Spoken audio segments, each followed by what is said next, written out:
Welcome! In this short explainer, we will show you how to play Chain Power. The game is played with 5 players. Each player plays a particular role in the game. 4 players play the role of an island, and the 5th player plays the COO. The goal of this game is to fill the ship, which sails from one island to the next, with blocks from the respective islands as best you can. You and your fellow players take turns trying to place one of your blocks aboard the ship. When the ship docks at your island, you are able to place a block. The better the shape on the ship is filled with blocks, the higher your team score will be.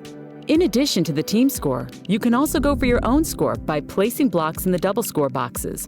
But be careful.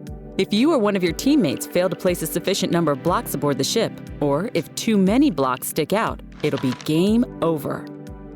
If someone else's block should really be placed in the corner and it's your turn, feel free to skip your turn and place the block during your next turn.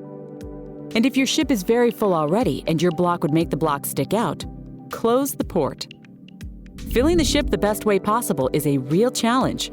The thing is, you can't see the other player's blocks.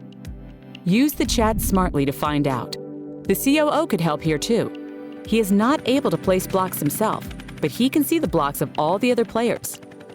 Also, the COO can undo blocks placed once, and he can spend the team budget on simplifying blocks. This will make it easier to fill the ship optimally, which will lead to a higher team score. That's it. Time to play. It's the best way to get the hang of it.